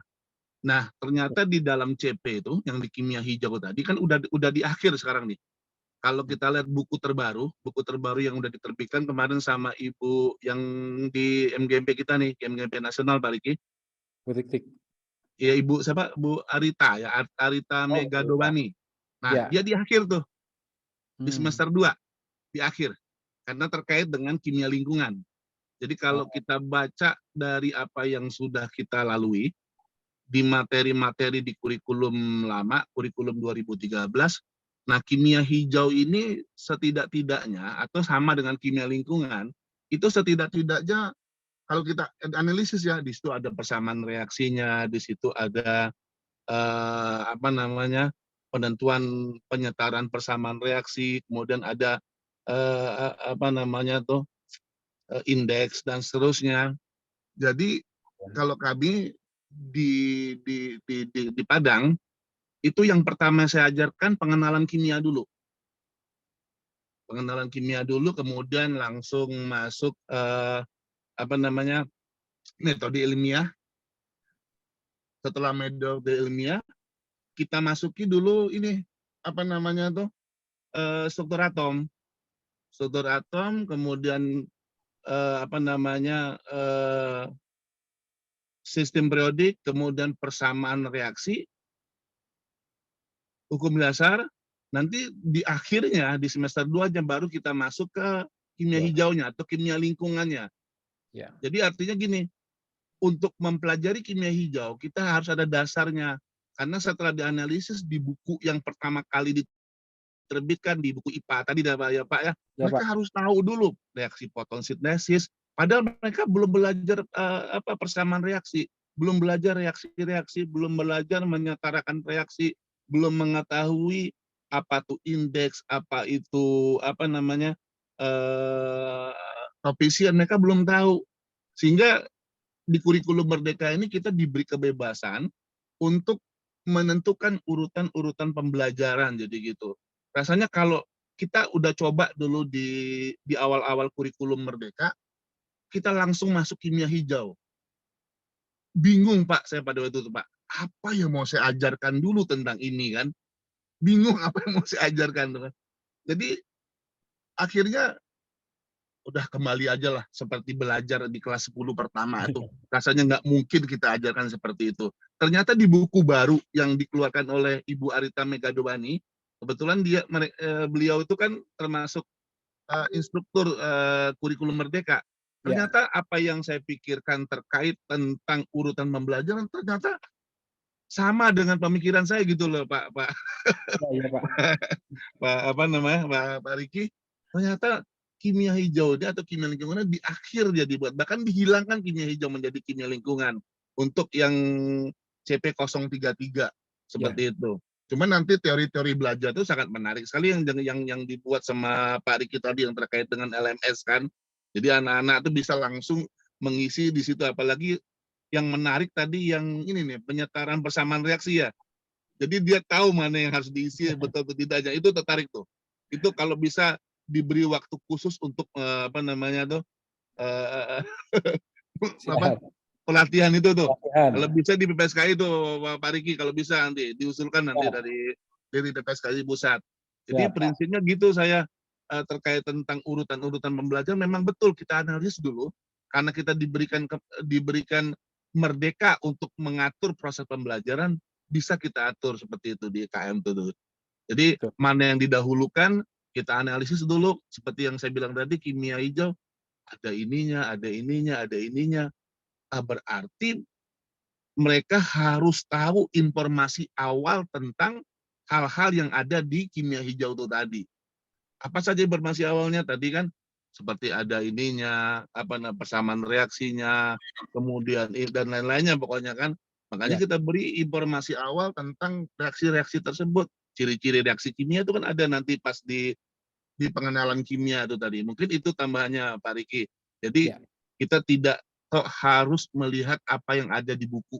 Karena buku yang kelas 10 yang dibuat oleh Kemendikbud berbeda panduannya dengan yang kelas 11. Kalau yang kelas 11 kita lihat kita mengacu kepada buku apa namanya? Yang kelas 11 nih. Yang dari luar negeri apa namanya tuh, udah lupa. Cambridge. Yang iya Cambridge, nggak cocok. Nggak ada yang cocok. Ada pelajaran yang berulang, yang diulang di kelas 10. Makanya saya bingung nih. Makanya saya ini sedang menunggu-nunggu buku yang dikeluarkan oleh Kemdikbud, bukan buku yang diambil dari Cambridge. Kalau buku dari Cambridge ada yang diulang di kelas 10. Anda akan berbeda apa yang sudah ada di kelas 10. Itu makanya yang bagusnya nih kalau saya ya di MGMP kita rembukan dulu bersama. Ya. Apa-apa yang harus kita ajarkan. Seperti itu Pak, dianalisis inti materi kimia hijau ini apa saja. Ya. Ini belum bisa kita ajarkan, ini belum bisa kita ajarkan. Berarti kita runutkan dulu apa-apa pengetahuan pengetahuan awal yang harus diketahui untuk mencapai tujuan pembelajaran kimia hijau itu tadi.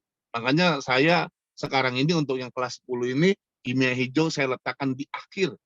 Karena terkait tentang kimia lingkungan. Karena akan sangat sulit, betul.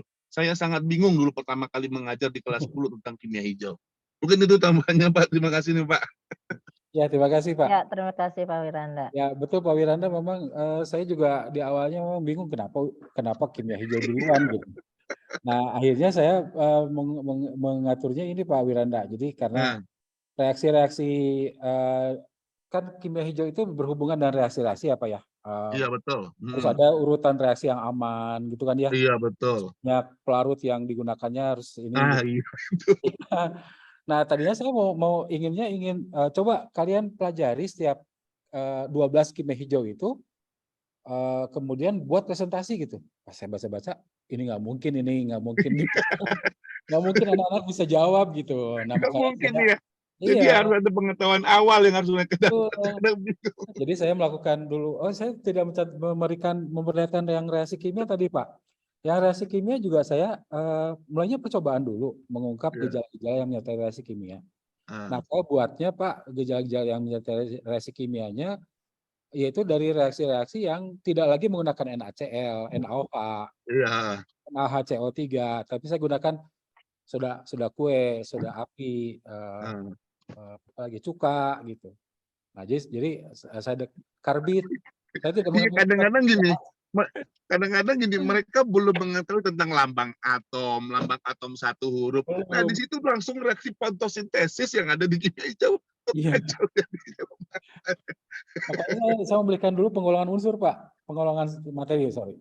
Iya, itu makanya di awal di itu. Di sistem periodik dulu, makanya kalau gini kita buat aja sendiri, kan ini kan kurikulum merdeka, artinya kita bisa mengurutkan materi-materi yang sesuai dengan materi yang kita pelajari yang ada di CP itu tadi itu kan gitu. Ya, makanya tadi saya katakan di awal Pak, pertemuan kita berikutnya adalah membahas tentang seperti ini nih yang dikatakan oleh Bu Lina di chat. Iya, langsung Pak. Ada kemungkinan bisa disepakati terkait urutan materi kimia yang harus disampaikan. Itu cocok tuh, ya betul. Yang bisa diterapkan di masing-masing materi. Nah, iya. Itu bagus tuh Bu Lina tuh, iya, urutannya betul. Ya, ini langkah berikutnya Bang Pak. Dan alhamdulillah kita punya Pak Aang dengan Bu Tik-Tik yang pernah dipanggil oleh Kementerian untuk menyusun buku kelas 11 dan kelas 12. Iya. Jadi mungkin nanti Pak Wiranda kalau mau ikutan juga bagaimana mulainya materi kita bisa sharing lagi Pak. Oke. Boleh sip. Terima kasih Pak Riki. Ya, nanti ya, itu bagus tuh kalau yang tadi tuh yang Pak Riki buat tadi tuh menarik tuh yang persamaan reaksi ya? Tadi tuh. Oke, siap. Ya, ya mungkin itu juga perlu kita latihan lagi di sini Pak. Bukan latihan ya. Ada pelatihan ya. Oke. Saya numpang aja nanti ya. Oke Pak, siap. Simpel kok Pak, simpel. Iya, oke. Iya. Sip. Ya, maka Bu Is berikutnya. Ya, tadi terima kasih Pak Wiranda, Pak Riki. Mungkin memang kita perlu berlanjut pertemuan MGMP-nya ya, walaupun lewat Zoom meeting. Kalau susah ketemu dengan luring ya. Nah, kita bisa kombinasi luring dengan daring nanti dibicarakan lagi. Ya, barusan pertanyaan dari Bu Lina sudah terjawab ya Ibu Lina ya, mungkin kemudian Pak Iwan menunggu akses ke LMS katanya Pak Ya, Riki. nanti saya kirim lewat itu Pak, lewat grup. Oke, terus Bapak Ibu yang mau presensi silakan, sudah ada linknya di chat. Silakan langsung diisi ya. Kemudian ada pertanyaan dari Bu Cucun Hasanah. Pak Riki, kita yang demand baru mau mulai kurikulum merdeka tahun ajaran baru. Mohon arahan langkah-langkah awal persiapan mengajar selain administrasi yang esensi untuk mengajar itu apa? Mangga Pak Riki.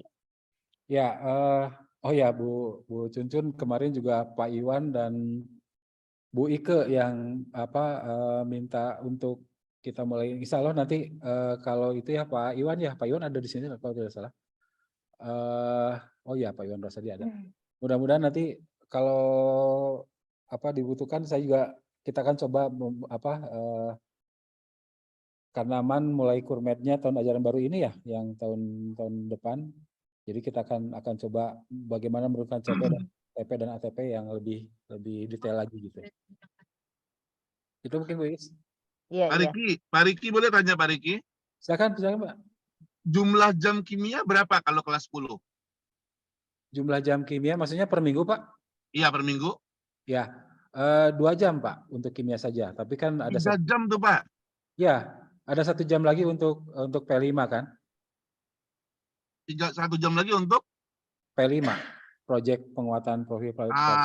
itu kadang-kadang ada salah pemahaman tentang jumlah jam itu tadi. Ya.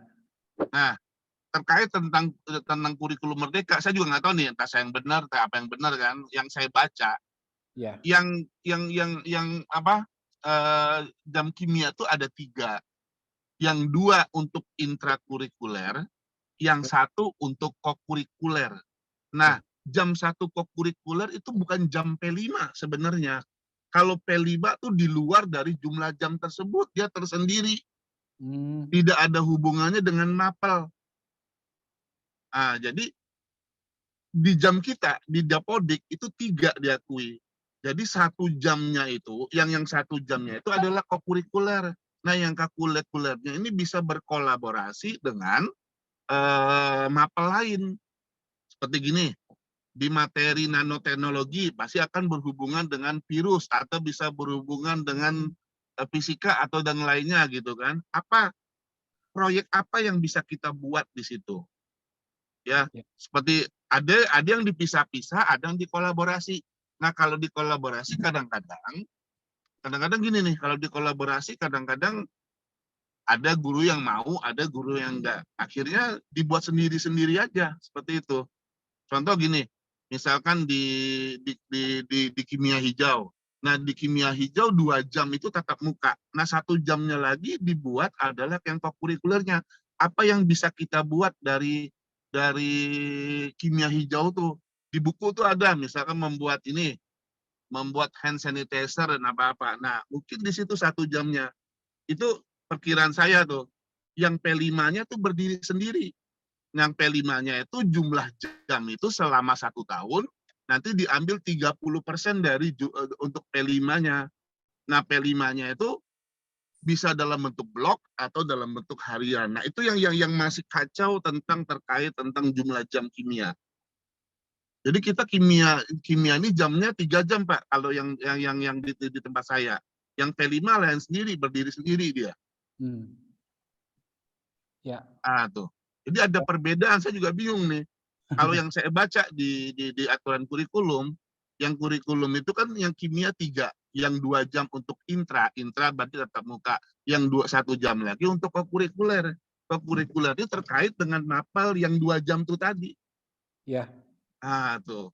Nah, kalau P5 itu berbeda. Nah, itu mungkin yang masih dibahas, itu makanya tadi yang ada Ibu bilang terkait tentang apa yang harus kita awali terkait tentang materi yang baru menjadi kurikulum merdeka. Mungkin itu, Pak. Iya, Pak. Ini kami di SMA 1 Bandung melihatnya seperti ini, Pak. Ini kan dari Permendikbud nomor berapa itu tentang Nah, ini alokasi struktur kurikulumnya itu di sininya memang begini Pak, alokasi intrakurikuler per tahun dalam minggu itu Ya. 72 Ya, jam. ini 2 kali 36, 72. Ya, 1 kali 36, 36. Jadi ada 108. betul. Nah, Nah, di sini 108 maksudnya untuk ini 1 Pak, tahun. alokasi P5 kalau di sini gitu. Itu yang membuat kita membuat kita saya mengatakan bahwa 2 jam di intrakurikuler, 1 jamnya lagi adalah P5 gitu. Dan sebetulnya juga saya sudah nanti Pak, di Dapodik berapa jam diakui itu? 3 jam. Oh, 3 jam juga diakui. Ya, 3 jam. Oh, Itu jadi P5 ada 3 jam. perbedaan pendapat ya terkait tentang itu ya. Betul. Dan sebetulnya apa yang dikatakan Pak Wiranda tadi juga saya sudah lakukan di sini Pak, di SMA 1. Oh gitu. Ya, yaitu yang ini Pak, ada proyek Ya. kokurikuler tentang pencemaran air yang ada di Sungai Cikapundung gitu. Nah, cuma pas ternyata kita harus ke P5, kemudian ini jadinya Itu makanya kalau P5 kan udah ditentukan kan dia ya. betul. Nah, kalau ini maksudnya kemana? Itu yang saya bingung Pak. Itu makanya. Kita mengambilnya ya udah di intrakurikuler. Jadi ada 1 minggu 2 hari lah waktu itu mereka datang ke Sungai Cikapundung langsung, kemudian ambil sampel air, kemudian ngukur kecepatan arus, ngukur melihat biota apa yang ada di situ, membandingkannya dengan di hulu. Oh, jadi artinya jam tatap mukanya 2 jam ya di sekolah ya? Tapi termasuk ini, termasuk yang intrakurikuler itu Pak, gabungan intrakurikuler itu. Ini kan gabungan fisika kimia biologi nih Pak. Iya. Pencemaran air ini. Nah, itu makanya kalau P5 itu bukan hanya fisika kimia biologi, bisa karena dia kan sistemnya udah ada temanya kan ya. Di dalam proyek ini juga Pak, kita menurunkan anak-anak gabung dengan geografi Pak. Iya, betul bisa. Mendekati bawah itulah daerah Linggawasi sana yang kalau Bapak Ibu di Bandung. Gitu. Linggawasi itu udah coklat bener kan itu Pak. Nah, di situ juga anak-anak wawancara ke masyarakat sekitar tentang geografinya, ada pemetaan bagaimana membuat peta Sungai Cikapundung dari awal sampai akhir gitu. Iya, betul. Mungkin karena di awalnya IKM itu kan katanya kan membuat kapal sambil berlayar, jadi artinya masih banyak hal-hal yang perlu diperbaiki mungkin tuh ya. Iya, karena berbeda-beda polanya kayaknya kalau kita lihat belum ada yang satu gitu ya. Mungkin itu Pak Riki, terima kasih. Terima kasih Pak Wiranda, banyak yang berarti masih banyak yang harus dibicarakan tentang kurikulum Merdeka ini, khususnya untuk mata kimia ya Pak ya. Dan karena waktu udah hampir jam 15, ini ada satu lagi mungkin yang usul dari Ibu Lina, usul saja untuk kedepannya barangkali MGMP bisa memfasilitasi workshop pembuatan modul ajar kimia lengkap sehingga bisa digunakan di sekolah yang akan melaksanakan IKM pada tahun pelajaran yang baru. Begitu Pak Riki. Dan mungkin jawabannya karena dari pengurus MGMP juga memang sudah merencanakan untuk penyusunan modul ajar ya Pak Riki ya. Itu jawabannya. Jadi Bapak Ibu karena waktu mungkin terus aja ikuti pengumuman nanti dari MGMP Kimia Kota Bandung pada pertemuan-pertemuan berikutnya yang berhubungan dengan materi pada kurikulum Merdeka ini. Begitu ya Pak Riki ya? Ya, betul. Ada yang mau disampaikan terakhir Pak Riki? Terakhir. Penutup. Ya baik, terakhir penutup. Terima kasih Bapak Ibu sudah meluangkan waktu untuk mengikuti rangkaian acara di kita ini. Mudah-mudahan rangkaian acara kita nanti dilaporkan ke KCD untuk mendapatkan sertifikat ya, sertifikat. Nah, bingung nih nanti apakah Pak Wiranda yang kalau ikut 6 kali pertemuan juga diberikan boleh ikut nih saya nih soal dari luar. Ya. Ya, Terima tapi kasih ya. karena Pak Wiranda sudah dua tahun ya melaksanakan kurikulum Iya, Merdeka, udah langsung 2 tahun ya, betul. dan beliau juga sering sekali berbagi produknya untuk kita semua ya Bapak Ibu ya di PPS. Alhamdulillah udah selesai yang untuk yang 1 tahun yang modul kelas 10, kelas 11 udah siap juga. Nanti insya Allah kalau udah rampung semua dikirim. Kalau Pak Iwan menunggu link ke LMS, LMS. kalau kita semua menunggu Kita menunggu dari Pak Wiranda juga ya. Iya. Oke.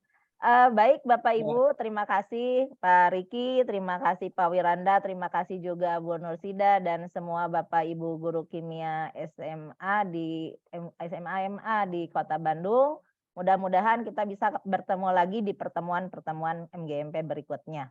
Untuk mengakhiri, mari kita ucapkan hamdalah bersama-sama. Alhamdulillahirabbil alamin. Wabillahi taufiq bersama ya. Wabillahi taufiq wal hidayah. Wassalamualaikum warahmatullahi wabarakatuh. Waalaikumsalam. Foto bersama dulu. Oh, foto bersama, maaf, tunggu dulu. Silakan dibuka masing-masing ininya, videonya. Ya.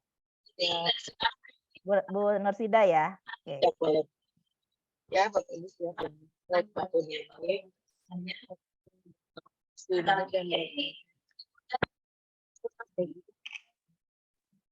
Sudah? Pak Wiranda dibuka dong katanya biar kelihatan cakepnya. Nah. Lagi di mobil Pak Wiranda.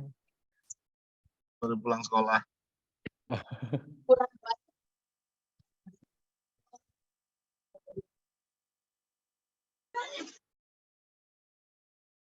Sudah, Bu? Oh, C. Ini ya.